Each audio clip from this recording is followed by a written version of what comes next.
อันเป็นระดับน้ำขึ้นไปจักอันนี้พี่น้องเลยเนาะเพราะว่าเฮือนน้องเพิ่นมันติดกับเซส่งมาผู้หญิงอีดีเฮ็ดพี่น้องเลยเนาะมันสิเป็นแต่ขุดได้อยู่บ่น้องสิไปขุดยังนี่ไปเฮ็ดสวนผัก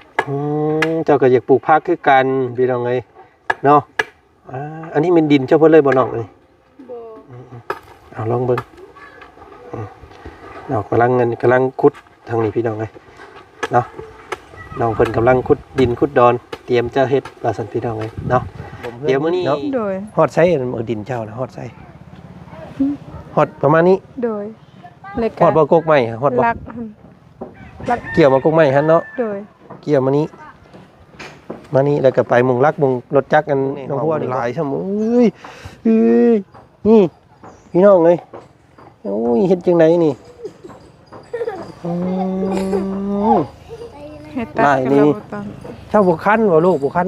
หัวบ่คันได้นี่เนาะมึงหลายชั่วโมงโอ้ยอันนี้ลักนี่มันยังดอกอันนี้ลักเขาปลูกเวลาน้ำขึ้น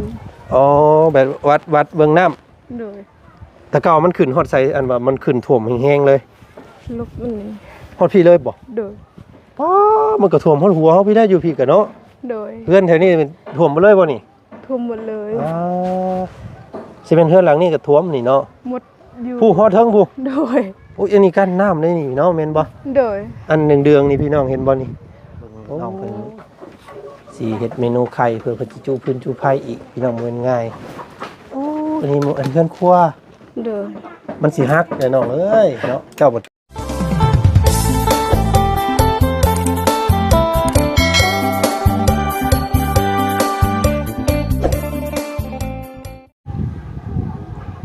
เนาะ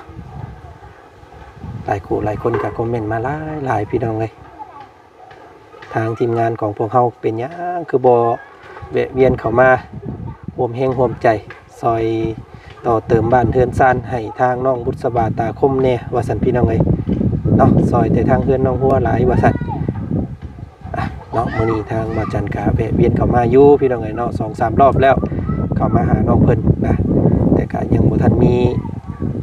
สมทบใดๆเข้ามาบ่จันกะบ่ได้คอยเข้ามาเนาะส่งข้าวส่งน้ำส่งในอยากให้กินกะเรื่อยอยู่บ่จันกะเนาะพี่น้องเนาะมื้อนี้กะทางบ่จันกะได้หวนคืนเข้ามาอีกรอบนึงเนาะตามคำเรียกร้องต้องการของ FC ผู้ใหญ่ใจดีทุกท่านเนาะที่เบิ่งที่ชมอยู่ในตอนนี้เด้อเนาะกับทักทายสบายดีพ่อแม่พี่น้องสบายดีหมู่เพื่อนกันหมดสู่คู่สู่คนเนาะพี่น้องเนาะพอกันกับบ่จันคือเก่ามื้อนี้บรรยากาศตอนสวยๆ 10:00 น 11:00 นเช้ามื้อนี้พี่น้องในตอนนี้เนาะกะนี่แหละพี่น้องนี่เป็นเฮือนซ่านของน้องบุษบาเฮาเนาะเพิ่นกำลังเฮ็ดอีหยังอยู่ผู้ทางนั้นพี่น้องเอ้ยโตกำลังตอกจกเสียมตอกอยู่พี่น้องเอ้ยเนาะอันนี้มีหยังก่อซะอันนี้โอ้เบิ่งหั่นพี่น้องเนาะมาเบิ่งก่อนเบิ่งอ้าวอันเป็นระดับน้ำขึ้นไปจักอันนี้พี่น้องเอ้ยเนาะเพราะว่าเฮือนน้องเพิ่นมันติดกับเซโอ้ป้าโทษคำว่าขึ้นมาฮอดระดับพี่มันก็ท่วมแล้วเฮือนซานเบิดนี่เนาะคือซีเมนแล้วพี่น้องเอ้ยเบิ่งระดับน้ำมุ่งน้ำขึ้นอันนี้พี่น้องเอ้ยเอามาทักมาทายสบายดีน้องเพิ่นซะก่อนมื้อนี้เนาะนี่แหละเฮือนซานบ้านซองกับพี่น้องเป็นหลายคนว่าคือบ่ต่อเติมให้น้องเพิ่นแน่ว่าอาจารย์ว่าคำเฮ็ดนี่คือสิเฮ็ดเบิดเลยเนาะต่อเติมบ่ได้แล้วเฮือนดังนี้นะพี่น้องเอ้ยมันต้องระดมกันเฮ็ดไม้ก็ว่าเฮ็ดนะคำสิต่อเติมนี่แม่นบ่ได้เพราะว่าเสากระดอกเบิดแล้วไม้คือไม้ค้างมันไปเบิดแล้วพี่น้องเอ้ยเนาะพวกมันบ่คือเฮือนน้องหัวเฮือนน้องหัวเพิ่นบ่พอต่อเติมซื่อๆอันนั้นเนาะโดนน้ำไหลมาแต่ผู้พี่น้องเอ้ยหมู่อยู่สูงกว่าเราแล้วอาบน้ำแล้วมันไหลผ่านเฮือนเราเนาะโอ้ยพี่น้องเอ้ยจังได๋ก็ติดตามเบิ่งชมอันนี้นานพักผู้ใดใส่พี่มาเบิ่งทางนี้ก่อนบุษบาเพิ่นพี่น้องสบายดีเนาะเฮ็ดหยังอันนี้กำลังตอกจกอยู่โอ้ยสมมาผู้หญิงอีดีเฮ็ดพี่น้องให้เนาะมันสิเป็นแต่ขุดได้อยู่บ่น้องสิไปขุดหยังนี่ไปเฮ็ดสวนผักเจ้าก็อยากปลูกผักคือกันพี่น้องเอ้ยเนาะ อันนี้เป็นดินเฉพาะเลยบ่น้องนี่ บ่ อันเอ้าโมเมนต์บ่สั่นอันแถวนี้โมเมนต์บ่นี่นี่ บ่แม่นมีแต่ มีแต่มุงเฮือนนี้ โดย อันนี้เป็นดินของเจ้านี่แม่นบ่ โดย แต่ว่าเพิ่นเจ้าปลูกผักใส่ได้บ่ ขอน้ำลา ขอน้ำลาวได้อยู่ โดย อ๋ออ๋อแสดงว่ามาจีมกันอยู่สั่นอันนี้เนาะจีมกันอยู่เอาเบิ่งเทศอันนี้ก่อนสิพี่น้องเอ้ยนางบุตรเพิ่นกำลังสิขุดนานพักมื้อนี้แต่ว่าเสียมนี่คือคือทรงสิฮักแทบ อันนี้บ่เสียมน้ำเฮือนน้ำซานเจ้าน่ะ บ่นี่ก็ยืมเสียม โก้ย หมูมีเสียมจกยืมเพิ่นซื่อๆนี่ก็ได้พี่น้องเอ้ยเอาเฮ็ดเบิ่งลองเบิ่งเอาลองเบิ่งเพิ่นสิขุดได้อยู่บ่มันสิมันสิบ่ต่ำอันนั้นสิบอกคือบ่พันออกก่อนอันตัวมันยาวนั่นอันเนาะพันอันนั้นนี่มันออกวางเด้อเนาะพี่น้องเอ้ยหมูมีเสียมเอาลองเบิ่งบาดนี้ผู้หญิงเฮ็ดสวนมันก็สิประมาณนี้แหละพี่น้องเนาะใกล้หลายไปสิมันสิได้กินอยู่บ่อีหล่ะเนาะคอยว่ายันปลูกให้ใกล้ตัวนี่ไปเบิ่งคักแล้วนี่เนาะต้องหาแนวอันนั้นได้นี่เนาะหาแนวมาขังได้จังสิได้อยู่ใต้ต้นหมากกันอันนี้พี่น้องเอ้ยต้นหมากกันลำไยเนาะเวลาเอามาฮดนี่เจ้าสิเอาน้ำในใส่สะฮด ปักเอาสิ พออยู่ใกล้เซอยู่เนาะเอาลองเบิ้งระหว่างอันของเจ้ากับของเขาน้องหัวน้องสอนเพิ่นไผสิได้กินเนาะ สิปลูกยังนี่มันอยู่ห่มมันสิได้เป็นแต่ขึ้นเครืออยู่บ่ล่ะเอ้ยเนาะเอาลองเบิ้งเรากำลังขุดทางนี้พี่น้องเลยเนาะน้องเพิ่นกำลังขุดดินขุดดอนเตรียมจะเฮ็ดปลาสันพี่น้องเลยเนาะเดี๋ยวมื้อนี้ทางบ่าวจันทร์สิพา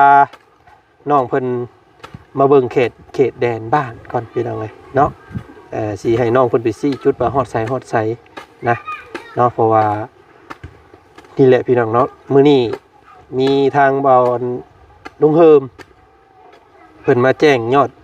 สมทบในการงบในการจะเฮ็ดบ้านให้น้องเพิ่นนี่แหละว่าซั่นพี่น้องเอ้ยแต่ว่าอันนี้ก็ขึ้นอยู่กับบุญวาสนาของน้องเพิ่นเนาะสิมีผู้ต่อยอดต่อซอกับน้องเพิ่นอยู่บ่พี่น้องเอ้ยเนาะสิเฮ็ดให้น้องเพิ่นสำใดนะก็เอาลองบัดกันเบิ่งพี่น้องเอ้ยเนาะทางพวกเฮากับอยากให้น้องเพิ่นได้อยู่แต่ว่าก็ขึ้นอยู่กับบุญวาสนานำเนาะพี่น้องเนาะเอามันเป็นดินโพ่นเนาะอยู่นี่เนาะมันก็เลยอยากแข็งแน่เคยปลูกอันพักใส่อยู่บ่อยู่แถวนี้ก็เคยบ่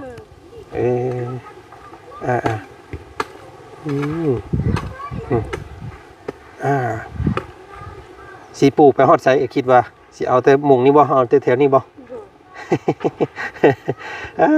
เนาะอยู่เฮือนกับไผละมื้อนี้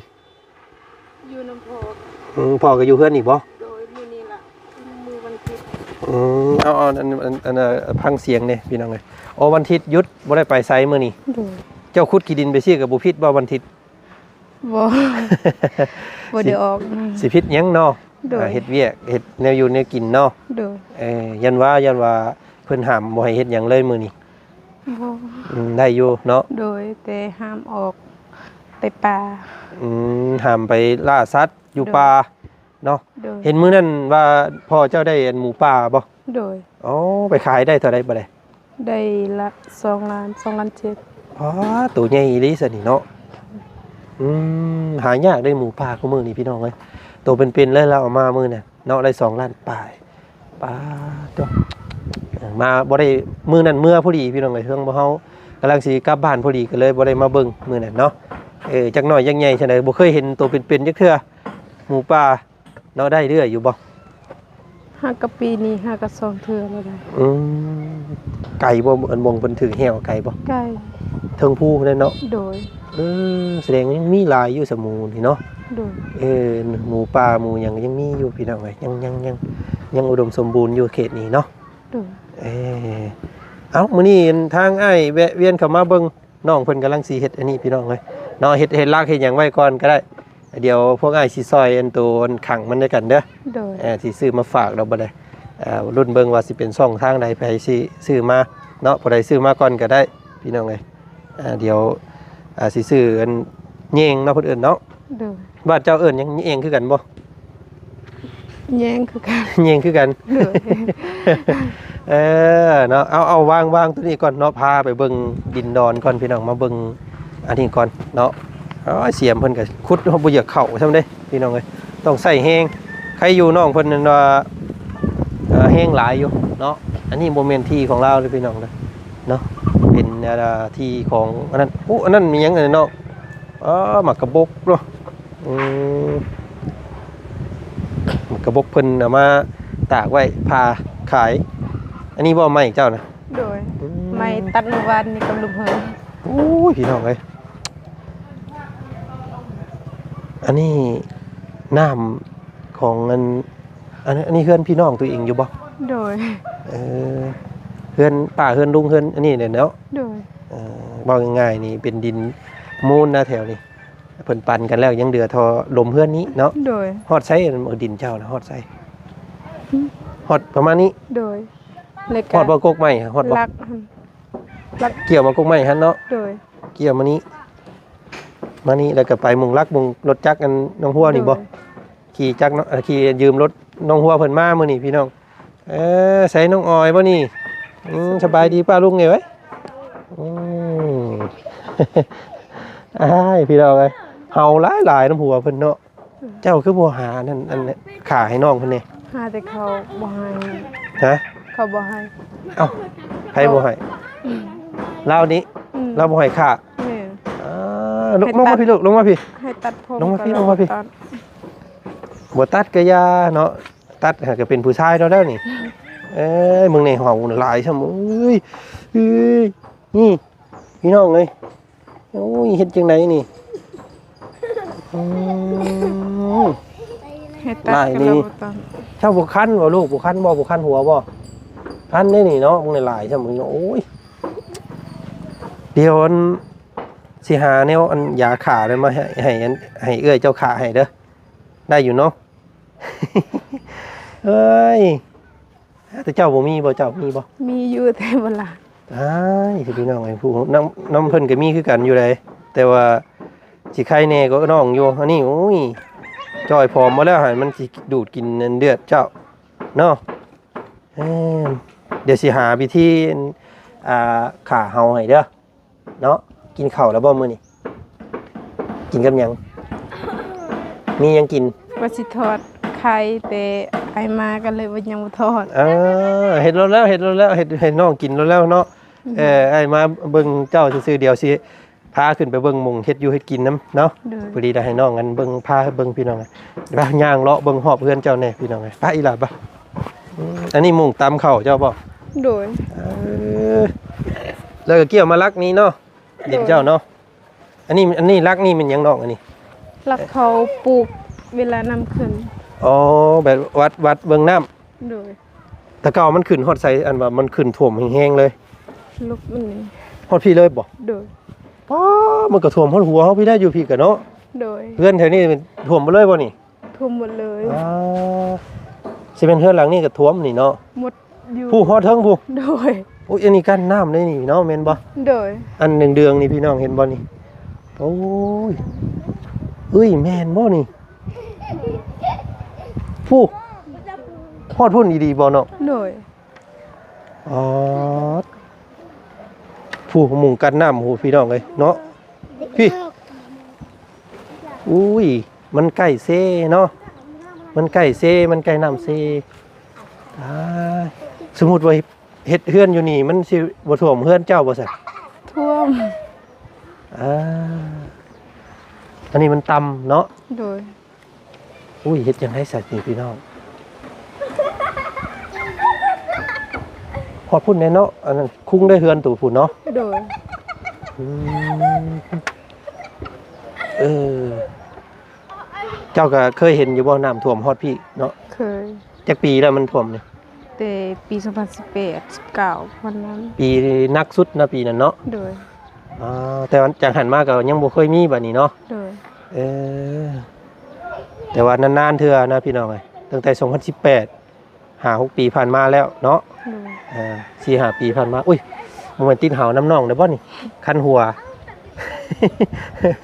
เนาะโอ้สิพี่น้องเฮ็ดจังไดเนาะเพราะว่าเฮามีดินอยู่นี่เนาะลูกเนาะ โดย สิไปปลูกหม้องอื่นก็บ่ได้บาดนี้เฮ็ดจังไดเบิ่งมื้อนี้เราเอาเนี่ยกินมาฝากอยู่นี่เนาะเอามีแล้วก็ขนมแล้วก็ยังลูกอมที่ว่าจันเอามาแต่เฮือนเนาะ โดย น้อง ขอบใจหลย เอาไว้ให้อันอีหลานี่อันนี้นี่เนาะอย่ากินหลายแล้วลูกเด้อหนูมือเอานึกว่าเนาะปั่นหมูกินเด้อเอามาแต่เฮือนอันนี้พี่น้องเนาะของน้องเชื่อรักของน้องเชื่อเพิ่นมาปั่นอันหมูกินเด้ออย่ากินเบิดผู้เดียวเด้อ สิเฮ็ดกินให้น้องบัดนี้ โดย สิเฮ็ดหยังให้เมนูหยังให้น้อง ทอดไข่ ทอดไข่ โดย ไปเสือขึ้นไปเบิ่งมุงเฮ็ดอยู่เฮ็ดกินเจ้าไปเนาะว่าง่ายๆนี่เฮือนน้องเพิ่น แก้ว เฮือนน้องเพิ่นนี่อันผู้ดีอันนี้เลย บ่ บิด ให้ลากิน เฮือนน้องเพิ่นเลยพี่น้องนึงนี่เนาะแล้วก็ บ่ให้ ไปรักกันนั่นปุ๊บ สิเฮ็ด ผู้ดี เขา ให้เฮือนผู้ดีลมเบิดเลยนะพี่น้องเฮือนนี่ก็สิขนาดอัน4x5เนาะบ่ใหญ่ตึกมาเบิ่งก่อนพี่น้องเนาะก็ถือว่านักสุดเฮือนหลังนี้ก็ได้เพราะว่าน้ำผ่านเฮือนหมู่เบิดเลยหมู่อันนี้น้ำผ่านเฮือนเราเนาะเราถมมือวานเนี่ยพี่น้องเลยมันก็สีเปื้อนๆเปื้อนๆในเด้อพี่น้องบ่ค่อยสะอาดสะอ้างปานใดเนาะพี่นี่เป็นเฮือนของน้องเนาะขออนุญาตเด้อเนาะขออนุญาตมาเบิ่งนี่โอ้ยลงเร่งครับ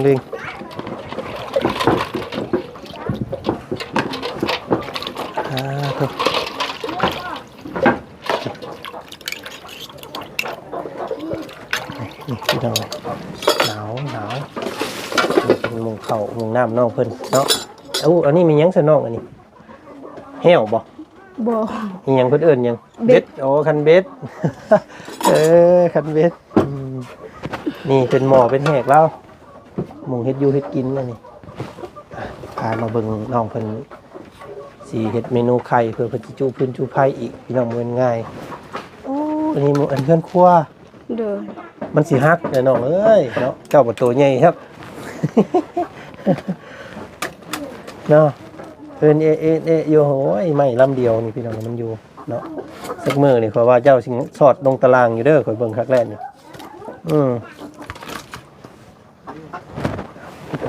เนาะก็ทักทายสบายดีมื้อนี้ทางพวกเฮาทางอาจารย์พี่น้องเนาะเข้ามาเบิ่งการใช้ชีวิตของน้องเพิ่นเป็นอีกครอบครัวหนึงครอบครัวของน้องบุษบาเนาะน้องบุษบาเพิ่นอยู่นี่แต่ส่วนหลายเราไปนอนอยู่เพื่อนน้องหัวนอนเพื่อนหมู่ในบ้านเพื่อนหลังนี้สินอนน้องแล้วน้องกับพ่อ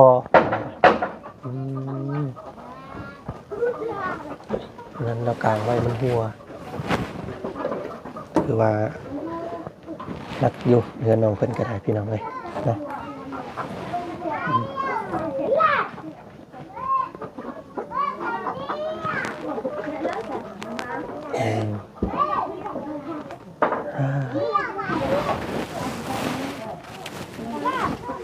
เป็นเฮือนที่ห้องรับน้ำจากทางบ้านหลายพันก็เลยตารางเฮือนเรามันเยอะขนาดนี้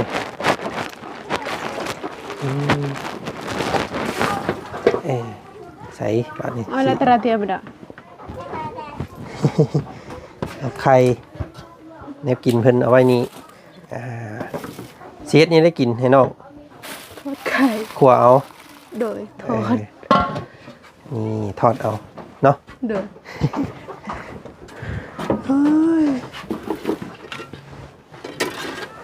อันเมื่อวานนี่อันทางเบาลงเฮิมเพิ่นมาแจ้งอันดายอดสมทบเฮ็ดเฮือนเจ้าบ่ โดย เพิ่นมีเท่าไหร่แล้วเพิ่นเว้า2 ล้าน 2 ล้านเลยพี่น้องเอ้ยเนาะ โดย เรือนหลังหนึงนี่ก็ถือว่ายังอีกหลายเนาะ โดย ฐานสิเฮ็ดเรือนเฮ็ดซ่านนี่ยังระดับ4-50 ล้านพุ่นเด้พี่น้องเอ้ยเนาะที่ทางพวกเฮาเคยเฮ็ดแต่เก่าแต่ว่าก็รอเบิ่งเนาะรอรุ่นเบิ่งว่าน้องเพิ่นสิได้อยู่บ่เนาะเฮือนอยู่ที่พี่น้องเอ้ยเนาะแต่ว่านี่น่ะเป็นดินของเจ้าเองเนาะ โดย บ่ได้อันยืมเพิ่นมาอยู่เนาะบ่แม่นเนาะ โดย เป็นมูลของพ่อเจ้าเนาะ โดย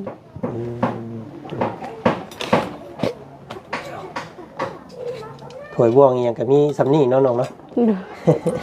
น้ำกินนี่เอาเลยใส่น้ำกิน ตักน้ำเซกิน เนาะคือกันเนาะกับน้องหัวเพิ่นเนาะ โดย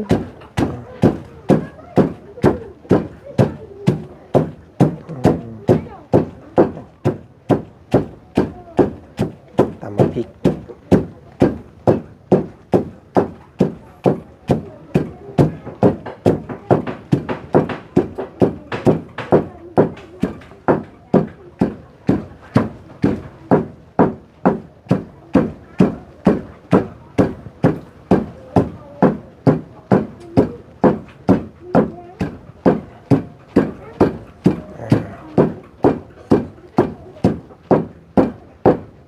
อันนี้นั่นข้าวเที่ยงบ่ โดย เที่ยงบ่บัดนี้ 11 โมงพี่น้องไงตอนนี้เนาะเป็นเวลา11 โมงเที่ยงน้องบ่จันพาพี่น้องมาเบิ่งครอบครัวของน้องบุษบาเพิ่นมื้อนี้เนาะก็ถือว่าน้องเพิ่นก็นี่แหละเป็นเคสที่ว่าเฮาตั้งอกตั้งใจมาหาแต่แรกๆเนาะแต่ว่าไปพบไปพ่อน้องหัวอยู่เฮือนน้องสองไอ้น้องอันที่กำพร้าหั่นก็เลยเอิ้นให้น้องหัวเพิ่นน่ะพามาพี่น้องพามาหาน้องบุตรเพิ่นนี่ครอบครัวนี่แหละทางน้องหัวว่าถือว่าคัดสนทุกอย่างสุดหมู่ในหมู่บ้านซั่นซะเนาะคัดสนกว่าหมู่ในหมู่บ้านก็เล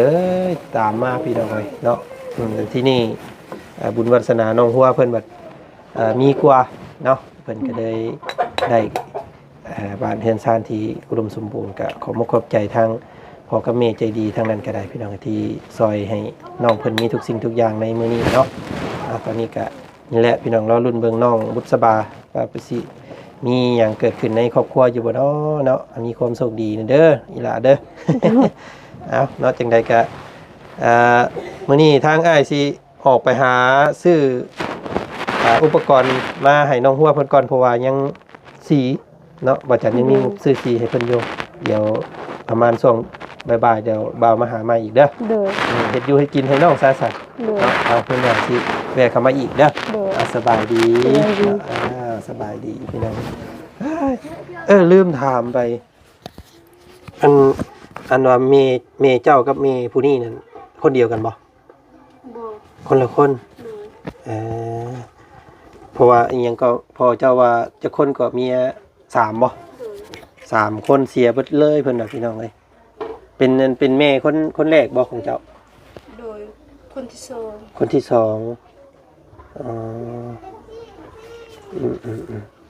เป็นคนละเมกันพี่น้องบ่จังพ่อจังบ่คือกันเนาะกับน้องกันอ้อยเพิ่นนี่น่ะคนละบล็อก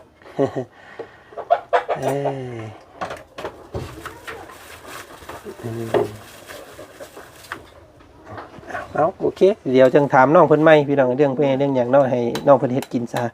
เด้อเอาเราเว้าไปทางอื่นก่อนเด้อเนาะสบายดี เอาเฮ็ดกินบัดนี้ให้น้องเด้อโอ้ยเนาะโอ้เหยียบเกือบพี่น้องระมัดระวังได้นี่เนาะมันเพื่อนไปวัดเลยพี่น้องเนาะเหยียบมงใดกะไฟดุกวับอย่าระวังพื้นระวังไฟเด้อเนาะโอเคพี่น้องทางมื้อนี้ก็ถือว่าผ้าเริ่มเปิดให้น้องบุษบาเฮาเนาะเพิ่นมีงบสมทบอยู่2 ล้านกีบว่าซั่นพี่น้องเอ้ยก็ตีเป็นเงินบาทก็ประมาณ 3,000 บาทเนาะ 3,000 น้อยๆนี่แหละว่าซั่นซะพี่น้องเอ้ยจังได๋ก็ขอให้น้องเพิ่นมีบุญวาสนามีเฮือนที่ดีและก็มีการใช้ชีวิตที่ดีขึ้นแล้วกันพี่น้องเอ้ยเป็นอีกครอบครัวหนึงเด้อเนาะที่พวกเรานำเสนออยากให้น้องเพิ่นได้เนาะตอนนี้พี่น้องเอ้ยก็ถ้าผู้หลักผู้ใหญ่ใจดี มองเห็นความสำคัญการพักส้นของน้องเพิ่นก็ติดต่อทางทีมงานเฮาคนใดก็ได้พี่น้องเนาะสมทบซอยกันเด้อเนาะเอามื้อนี้ก็มาถ่ายมาทำเบิ่งครอบครัวนี้อีกเนาะเป็นครอบครัวแรกที่พวกเฮาตั้งอกตั้งใจมาหาแต่ว่าน้องเพิ่นยังบ่ทันมีการช่วยเหลือเด้อพี่น้องเนาะจังได๋ก็ฝากไว้พี่น้องคือเก่าเบิ่งแยงนํกันเนาะ FC ผู้ใหญ่ใจดีทุกท่านเนาะจงอยู่ดีมีแฮงเบิดสุขสุขคนพี่น้องเนาะมื้อนี้ทางบ่าวจันขอตัวเดินไปทางอื่นต่อก่อนเดี๋ยวสิเข้ามาหาน้องเพิ่นใหม่อีกเนาะเอาคลิปนี้สบายดีสวัสดีเด้อเนาะเบิดสุขสุขคนพี่น้องถึงตกใจเด้อพี่น้องเนาะน้องเพิ่นว่าเมื่อกี้นี้ว่าน้ำเคยขึ้นฮอดพี่ว่าซั่นพี่กันแม่นอยู่พี่น้องกันน้ำปี2018นักสุดเฮือนหลังนี้ท่วมหมดเลยพี่น้องบ่เหลือเพราะว่ามันเป็นพื้นที่ต่ำเนาะนั่นก็สิเป็นเซลงไปพุ่นพี่น้องเซเนาะถ้ามันอดีตเคยมีท่วมนี่มันก็สิมีอีกนั่นแหละเนาะแต่ว่าบ่ฮู้ว่าสิปีใดว่าซั่นซะแต่ว่านอกจากนั้นมาก็ยังบ่เห็นอีกมีปีนั่นแหละพฤกษ์ปีลีว่าซั่นน้องเพิ่นว่าพี่น้องเนาะก็เดี๋ยวติดตามเบิ่งชมนำกันอีกพี่น้องอันนี้เป็นลักวัดน้ำระดับน้ำพี่น้องของอันนั้นเพิ่นท่วมเลยลักอันนี้พี่น้องเพิ่นว่า